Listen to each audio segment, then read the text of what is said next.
Ibu sekalian, sampai kita pada acara itu, yaitu tausiah agama yang akan disampaikan oleh Ibu Ustazah Danida SAG yang sekarang dilanjutkan dengan doa. Maka Ibu pada Ibu Ustazah, silakan.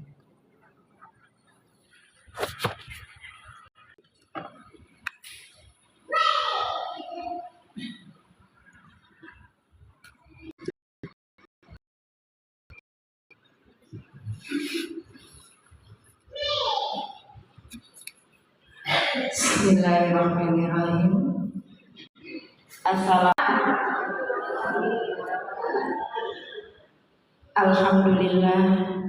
Alhamdulillahillazi an'alaina bi ni'mati iman wal afiyah.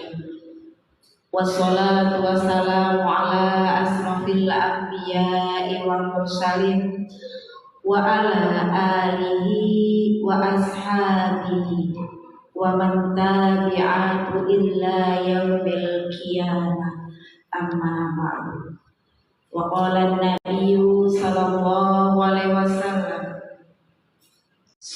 a'udzu billahi minasy syaithanir rajim, bismillahirrahmanirrahim. Subhanallazi asra bi 'abdihi lailan minal masjidil haram ilal masjidil aqsal lazi barakna haulahu linurriyahu min ayatina innahu was-sami'ul basyir. Yang saya hormati dan rahimahumullah, alhamdulillah kita bersyukur kehadiran Allah Subhanahu wa taala karena Allah telah memberikan banyak nikmat kepada kita, khususnya nikmat iman, nikmat Islam, nikmat sehat dan panjang umur. Mudah-mudahan kita termasuk hamba-hamba Allah yang senantiasa mensyukuri nikmat Allah. Amin ya rabbal alamin. Salawat beriring salam senantiasa tersanjung agukan pada baginda uswatun hasanah Nabiullah Muhammad sallallahu alaihi wasallam. Mari kita banyak-banyak bersalawat kehadiran beliau karena dengan satu harapan, mudah-mudahan salawat kita semasa hidup ini menjadi asbab kita nanti mendapatkan syafaat beliau di yaumil qiyamah. Amin ya rabbal alamin. Ibu-ibu jamaah sekalian rahimakumullah, sehat ibu semuanya? Alhamdulillah. Nikmat sehat adalah nikmat yang besar yang sudah oleh untuk banyak melakukan ibadah kepada Allah Subhanahu wa taala. Karena bisa saja ya, satu saat yang kita harapkan, umur panjang yang kita harapkan, belum tentu umur panjang itu milik kita. Ibu jamaah sekalian rahimakumullah, saat ini kita masih berada di bulan Rajab. Bulan Rajab adalah salah satu bulan yang sangat mulia, bulan yang sangat agung di sisi Allah Subhanahu wa taala. Siapa yang mengagungkannya? Yaitu Allah Subhanahu wa taala. Dan bulan Rajab adalah salah satu sahrul hurum di antara 4 bulan yang sudah Allah tetapkan di dalam Islam. Allah menetapkan 4 bulan hurum dalam satu tahun. Yang pertama yaitu Zulhijjah berurutan, dan satu yang terpisah yaitu bulan Rajab. Dan saat ini kita berada di salah satu bulan mulianya Allah, yaitu bulan Rajab. Ibu jamaah sekalian rahimakumullah, bulan Rajab adalah sahrul hurum yang Allah terangkan di dalam Al-Qur'an. Dan di ayat tersebut dikatakan, ibu jamaah sekalian rahimakumullah, yang namanya sahrul hurum, 4 bulan haram itu diharamkan bagi kita untuk melakukan kezoliman, baik zolim terhadap diri sendiri maupun zolim terhadap orang lain. Maka barang siapa yang melakukan kezoliman di bulan Rajab ini akan lipat gandakan dosanya. Tapi sebaliknya, barang siapa yang menghormati bulan amal soleh, maka Allah akan melipat gandakan juga pahalanya. Amin ya rabbal alamin. Ibu jamaah sekalian, rahimakumullah.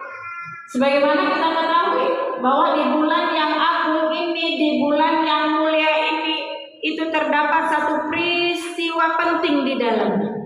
Terdapat satu peristiwa besar di dalamnya. Peristiwa apa Ibu? Isra dan Mi'rajnya Nabi besar Muhammad Sallallahu Alaihi Wasallam pada malam 17 di bulan Rajab.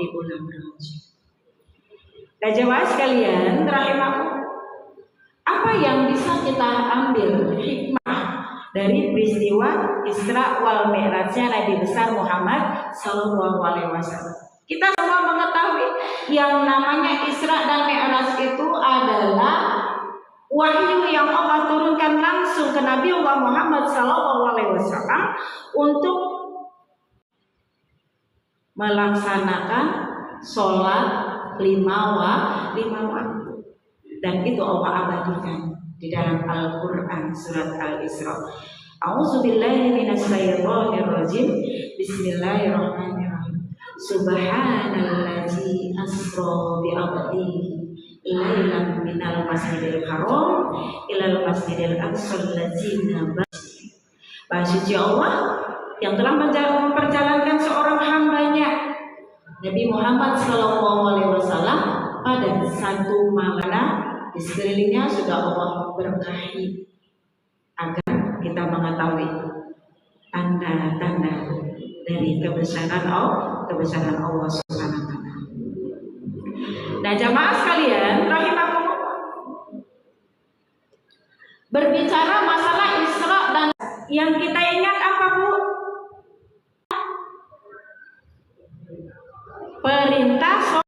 Perintah sholat. Yang kita ingat ketika kita memperingati Isra dan Mi'raj ini adalah perintah sholat yang awal mulanya diperintahkan kepada Nabi Muhammad SAW dan kepada kita umatnya. Awal perintah itu adalah 50 waktu dalam sehari semalam, dan sampai kepada saat ini menjadi 5 waktu. Jemaah sekalian rahimakumullah, bulan Rajab itu adalah bulan di mana Nabi Muhammad SAW itu sedang bersedih. Amul Husni, bulan kesedihan. Kenapa Nabi Muhammad SAW bersedih? Karena pada bulan Rajab itu, di tahun itu, Allah mengambil kesayangan beliau, istri tercinta Siti Khadijah.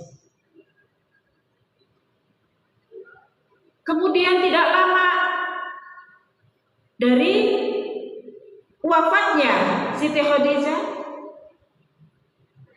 Allah menguji Nabi Muhammad SAW dengan mengambil kecintaannya yang lain, yaitu paman beliau Abu Thalib, yang selama ini berjuang membela keponakannya, melindungi keponakannya, melindungi Nabi kita, baik itu dalam peperangan, baik itu dalam dakwah. Pokoknya pamannya ini tidak boleh ada orang sedikit pun yang menyakiti Nabi, yang menyentuh Rasul. Jika sampai itu terjadi, apa kata Abu Thalib? Maka orang itu harus berhadapan dengan Nabi Muhammad SAW. Nah, kesedihan yang datang kepada Nabi Muhammad SAW,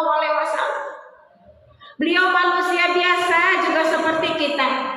Hanya bedanya beliau seorang yang dimuliakan, diagungkan oleh Allah.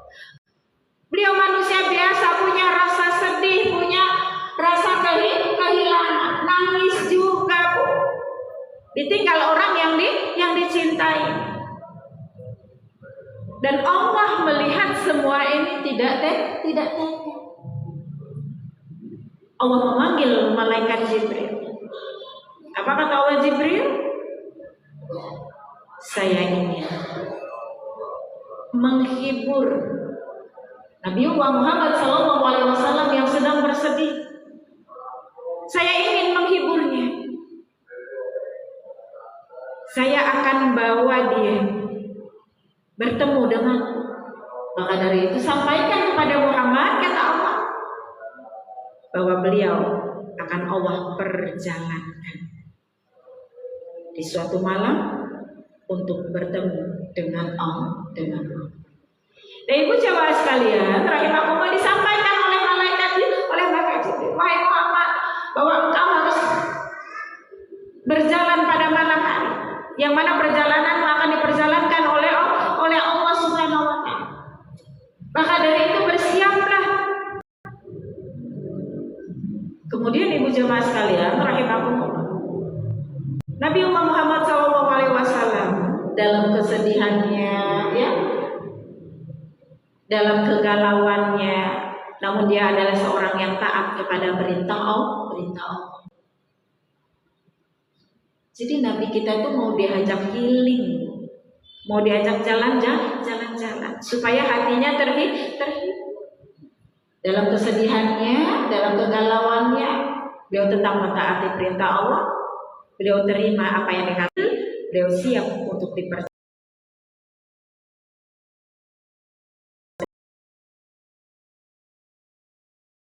Kalau kita yang lagi bersedih, suami kita meninggal dunia, atau anak kita juga diambil oleh Allah Subhanahu wa Ta'ala, kira-kira nih Bu, kalau ditawarin untuk healing, untuk jalan-jalan, kita nerima nggak? Nerima enggak? Enggak ya Bu ya. Kita akan tetap dalam kesedihan kita akan tetap dalam duka kita. Orang lagi bersedih, orang sedang berduka, kok mau diajak healing, mau diajak jalan-jalan. Itulah Nabi Muhammad SAW, dia tetap mentaati perintah Allah Subhanahu wa Ta'ala. Kemudian dibawalah Rasulullah SAW oleh malaikat Jibril keluar dari rumah, kemudian mendekati yang namanya sumur, senderkan di sebuah batang kurma itu, dibelah dada beliau, dikeluarkan hatinya, diletakkan di sebuah bejana, yaitu bejana dan hikmah. Dimasukkan hati Rasul itu ke dalam bejana, kemudian dicuci, dibersihkan dengan air jam. Kalau kita dengar cerita ini bukan berarti, ya Bu ya, hati Nabi kita itu kotor, harus disucikan dulu, harus dibersihkan dulu, bukan. Hati Nabi kita bersih, suci saat itu, tapi tambah dibersihkan lagi. Selesai di bulan Rajab. Apa hikmah yang bisa kita ambil dari pensucian, ya, hati Nabi Muhammad SAW ini? Hikmah yang bisa kita ambil, sebentar lagi kita akan memasuki yang namanya bulan Sabar. Artinya adalah bulan pensucian hati. Kenapa hati kita harus disucikan di bulan Sabar? Karena kita akan memasuki yang namanya bulan suci Ramadan. Sudah dicontohkan oleh Rasulullah SAW, sudah dicontohkan oleh malaikat Jibril, bahwa Nabi saja yang sudah suci, yang sudah bersih hatinya, ditambah kebersihannya ditambah keimanannya karena beliau akan bertemu dengan Allah. Nah, kita di bulan Sya'ban setelah Rajab ini akan bertemu dengan yang namanya bulan suci Ramadan. Ketika kita akan memasuki bulan suci itu, di bulan Sya'ban itu kita harus mensucikan hati kita, karena kita akan masuk ke dalam bulan suci Ramadan. Itu hikmah pertama yang bisa kita ambil dari pensucian hati Nabi. Yang ketika kita masuk ke dalam bulan suci Ramadan, tidak ada satupun penyakit hati yang kita bawa. Tidak ada. Barang siapa yang bersih hatinya masuk ke dalam bulan suci Ramadan, maka Allah akan jaga dia selama bulan Ramadan. Allah akan ampuni dosa-dosa. Itu hikmah yang pertama. Hikmah yang kedua yang bisa kita ambil, bahwa Nabi Muhammad SAW akan menghadap kepada Allah, itu disucikan dulu hatinya, dibersihkan. Artinya di setiap sholat 5 waktu kita diwajibkan untuk bersuci terlebih dahulu, berwudu, karena sholat kita tidak akan sah, sholat kita tidak akan diterima tanpa wudu terlebih dahulu, tanpa kita harus. Nah, ini ibu jamaah sekalian rahimakumullah. Setelah itu Nabi Muhammad SAW diajak oleh malaikat Jibril untuk mendekati satu kendaraan.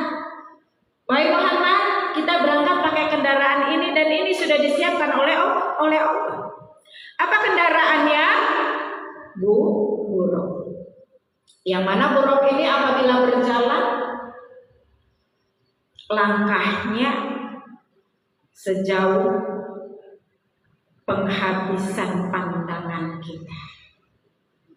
Ada juga riwayat yang mengatakan secepat kilat. Sejauh mata memandang, secepat itu langkah kendaraan buruk ini. Makanya ibu jamaah sekalian rahimakumullah, Nabiullah Muhammad SAW diperjalankan naik buruk itu, naik kendaraan dari Masjidil Haram sampai ke Allah Subhanahu wa ta'ala. Dan itu dilakukan hanya sepertiga malam.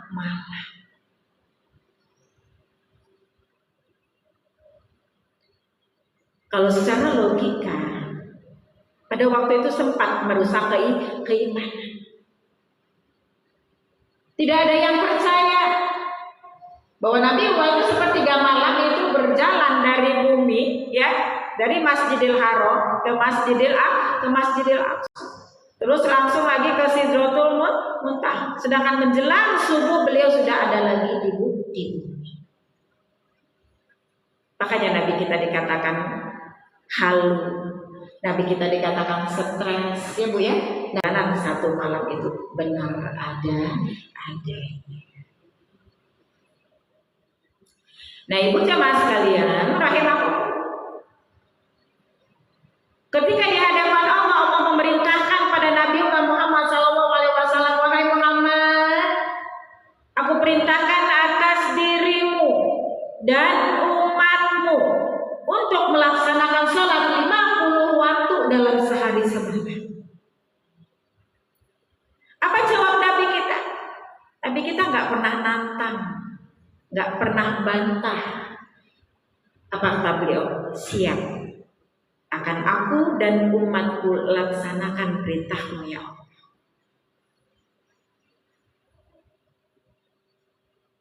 Terus dari Sidratul Muntaha turun ke Aqsa. Ada seorang nabi yang paling berjasa untuk bilangan Nabi Musa. Ketika di Aqsa, Nabi Musa tanya, wahai Muhammad, terima sehingga engkau. Apa kata Nabi Muhammad? perintah sholat 50 waktu dalam sehari. Wahai Muhammad, kayaknya umatmu gak akan sanggup sholat 50 waktu dalam sehari semalam. Coba minta keringatan sama Allah. Itu Nabi Musa yang nyaranin, Nabi Musa yang ingetin. Kemudian Nabi Muhammad kembali lagi ke Sidratul Muntaha, naik, minta keringan sama Allah. Ya Allah, jangan 50 kali ya Allah, kasih keringanan atas umatku. Kemudian Allah mengatakan, baik, saya kurangi 5 waktu, kata Allah. Sudah tinggal 45 waktu. Apa kata Nabi Musa? Kita keringanan lagi, naik lagi ke Sidratul Muntaha, dikurangi lagi sama Allah. Oke, kata Allah, saya kurangi 5 waktu, jadi 40 waktu. Kembali ke Aqsa, terus Nabi Musa meminta Nabiullah Muhammad untuk meminta keringanan kepada Allah. Akhirnya Nabiullah Muhammad SAW bolak-balik antara Aqsa ke Sidratul Muntaha. Kemudian hadapan yang terakhir. Apa kata Allah? Wahai Muhammad, aku perintahkan atas dirimu dan umatmu untuk melaksanakan sholat 5 waktu dalam sehari semalam. Dan jika yang 5 waktu ini sama artinya umatmu mengerjakan sholat 50 waktu dalam sehari semalam. Itu ibu jamaah sekalian rahimakumullah, sejarah perintah sholat 5 waktu. Jadi Nabi yang paling berjasa dalam perjuangan sholat 5 waktu ini adalah Nabi Musa dan Nabiullah Muhammad Sallallahu Alaihi Wasallam. Katakan erat, ibu jamaah sekalian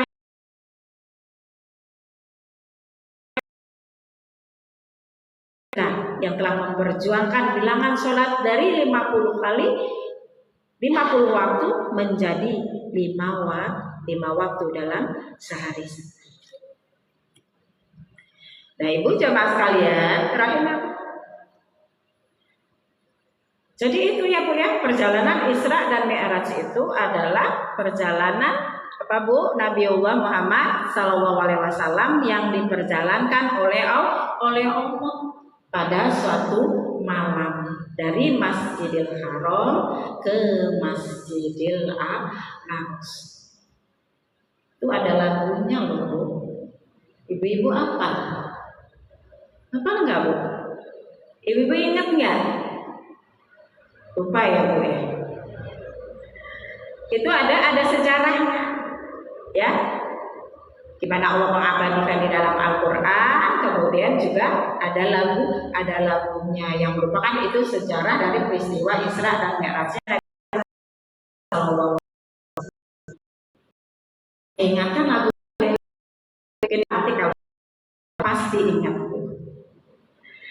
Di suatu malam di bulan Rajab, Allah memanggil Muhammad untuk menerima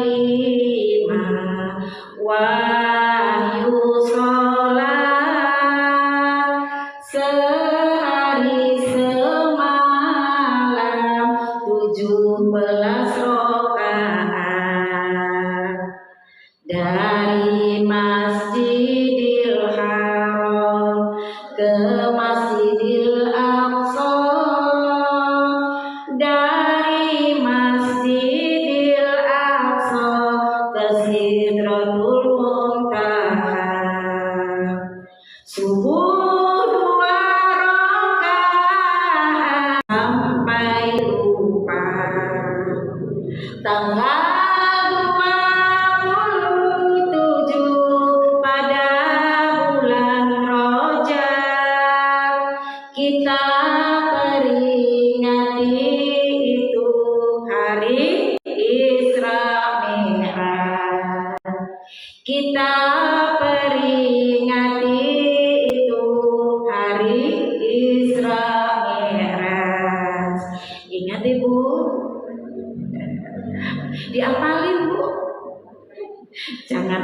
cuma lagu dangdut, ya Bu ya, lagu pop, tapi tentang sejarah Isra dan Mi'rajnya Nabi besar Muhammad SAW, ya, perlu juga kita apalkan dan kita ajarkan sama anak-anak kita.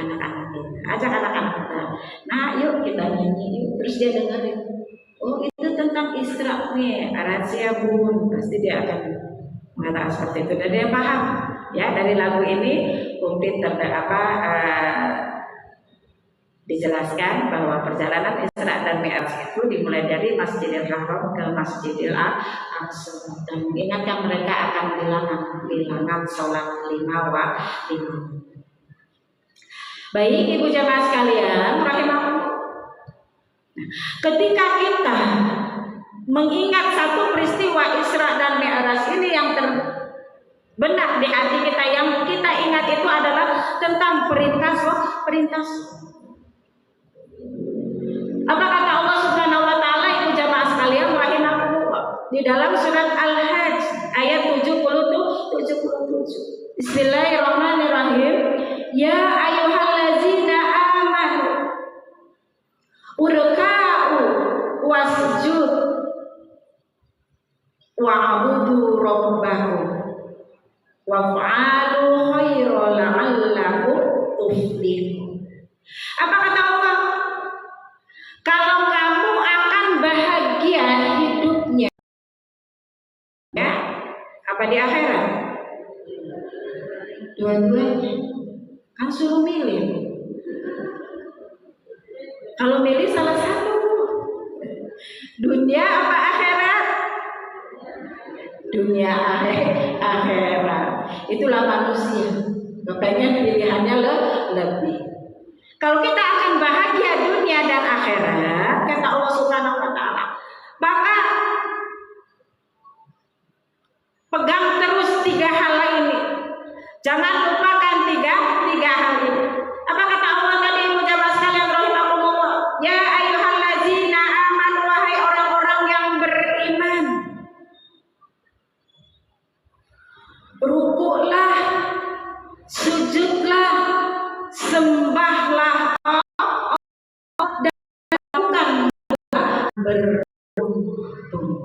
Kamu akan bahagia. Ini pesan Allah. Tidak ya. Kita hidupnya mau beruntung, maka ayo sempurnakan rukuk kita. Sempurnakan sujud kita. Sempurnakan ibadah kita menyembah kepada Allah dan lakukan kebaikan, maka dengan itu semua. Kalau kau memperbaiki sholatmu kata Allah, maka akan aku perbaiki hidup. Akan aku bahagiakan hidup. Itu janji Allah. Maka dari itu ibu jamaah sekalian, ayo Isra Mi'raj ini mengingatkan kita untuk kita introspeksi diri. Bagaimana dengan keadaan sholat kita selama ini? Karena sholat itu macam-macam. Ada orang yang sholat diiringi dengan kebersihan hatinya, keikhlasan hatinya. Begitu dia niat, dia ikhlas meninggalkan segala aktivitas. Dia sudah meniat ketika dia mengucapkan Allahu Akbar, maka hilang dunia. Dia fokus, dia khusyuk kepada Allah Subhanahu wa taala. Penuh dengan tumakninah. Bacaannya dilembutkan. Tidak buru-buru. Tapi ada juga orang yang sholat dan wudhunya aja sudah nggak benar, ya Bu ya. Kemudian meluruskan niatnya bukan karena mengingat Allah, kagak ikhlas. Buktinya ibu ketika dia masih berbagi, ya. Atau ibu lagi sholat, zuhur tadi. Baru dapat 1 rakaat, mau ke 2 rakaat yang kedua. Ibu nggak dengar suara hujan? Bu, sholatnya bubar apa cocok? Ibu, sholatnya bubar apa cocok? Ada yang cocok sholat tapi nggak khusyuk. Ada yang sholatnya berhenti, langsung dia kabur eman-eman, nyuci dari pagi, ngejemur udah kena kering mau basah, kan habis ini masih bisa sholat. Nggak ada sopannya, nggak ada akhlaknya, ya. Dia sudah siap beribadah, menyembah kepada Allah, tapi belum selesai dia tinggalkan. Nggak sopan itu ya Bu ya. Dia punya akhlak kita di hadapan Allah, terus lari, ngangkat jemur. Padahal tuh jangan sholatnya bisa habis ini. Harusnya yang kita hadirkan basah, besok juga insya Allah ada panas bisa dijemur lagi. Kan harus udah benar-benar. Makanya ibu jamaah sekalian rahimakumullah, kalau kita mau sholat itu ibu, kira-kira yang bisa membuyarkan, ya, yang bikin sholat kita tidak khusyuk, itu harus kita persiapkan. Nabi disuruh sholat oleh Allah, siap katanya. Nah, siapnya kita ini berarti kita siap untuk menyembah Allah dengan segala sesuatu yang bisa membuat kita tidak siap. Misal nih, ibu mau sholat, terus itu ibu lagi masak air panas di belakang. Kira-kira itu bisa membuat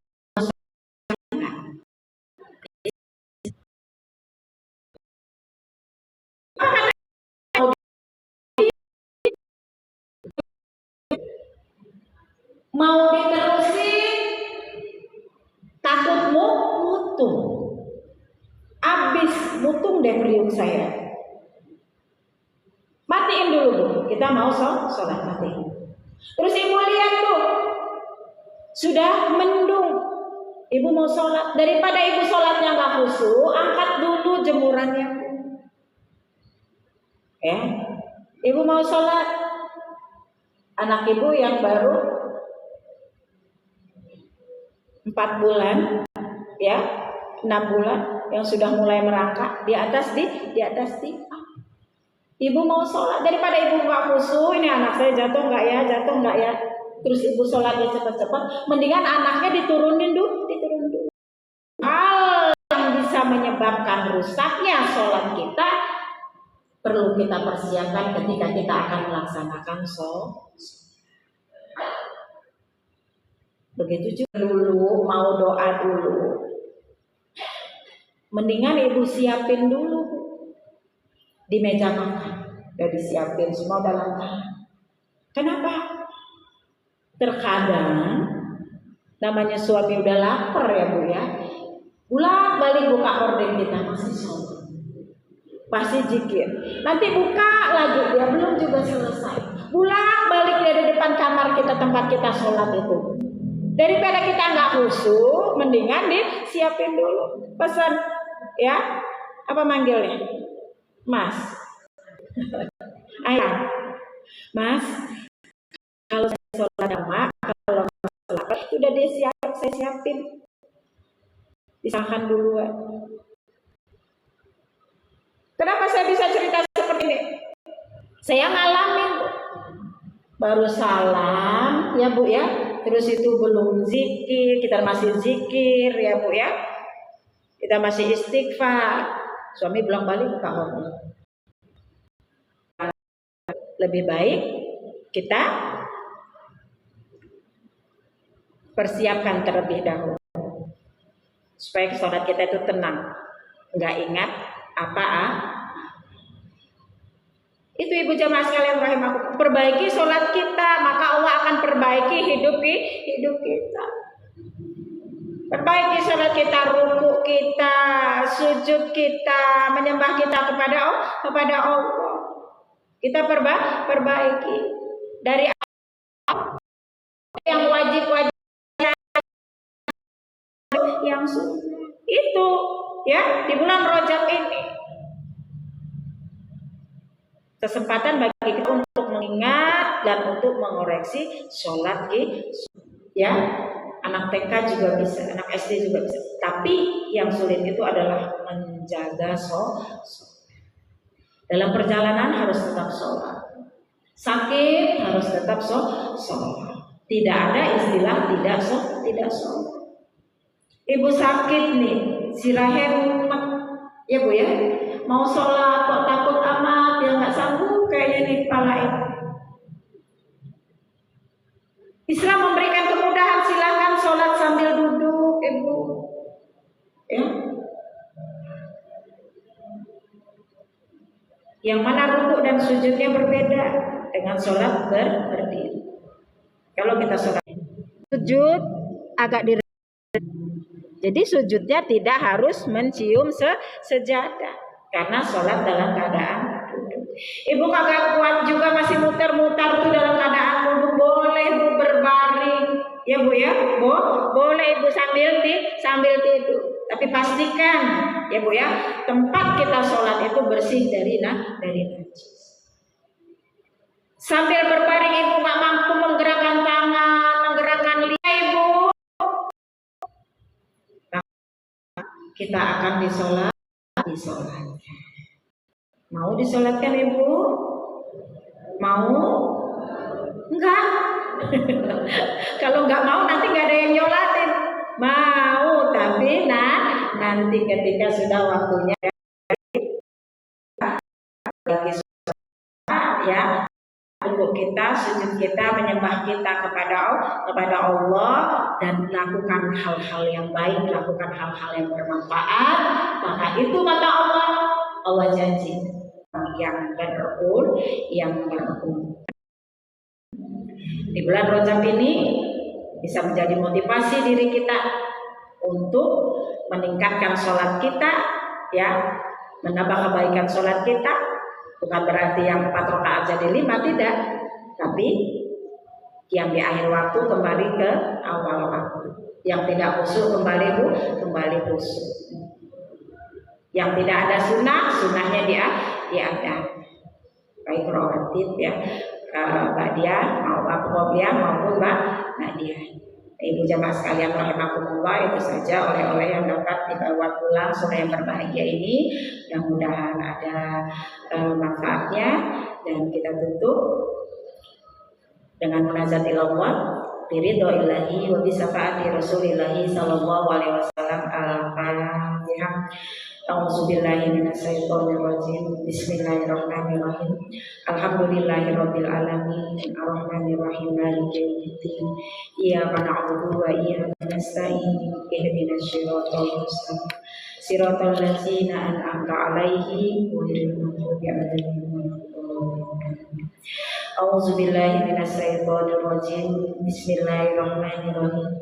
Alhamdulillahirabbil alamin. Hamdan syakirin, hamdan na'imin, hamdan yuwafi ni'amahu wa yukafi mazidah. Ya Rabbana lakal hamdu kama yanbaghi li jalali wajhika wa 'azimi wa sultani. Allahumma sholli ala Muhammad wa ala alihi wa ashabihi ajmain. Rabbana zalamna anfusana wa in lam taghfir lana wa tarhamna lanakunanna minal khasirin. Allahumma inna nas'aluka ridhoka wa na'udzubika min sakhatika. Allahumma barik lana fi Rajab wa Sya'bana wa balighna Ramadan bi rahmatika ya arhamar rahimin.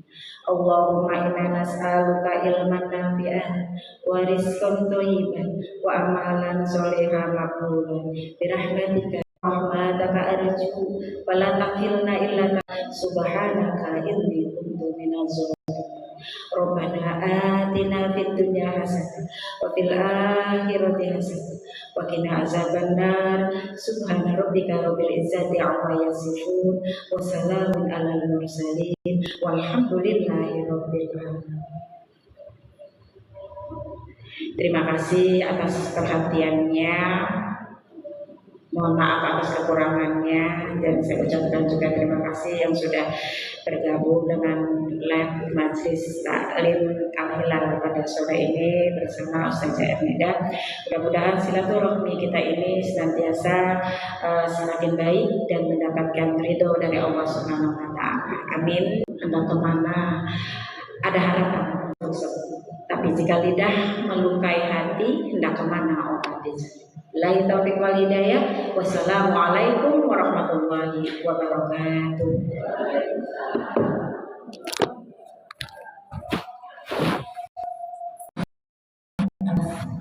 Tausiah agama sore hari ini, dan semoga apa yang beliau sampaikan akan menjadi tambahan iman dan takwa kepada Allah Subhanahu wa taala. Baik Ibu Rahimahullah, dari Ibu Ketua ada sesuatu yang perlu disampaikan? Baik, habis ya Bu. Kita majukan satu hari. Seperti biasa pada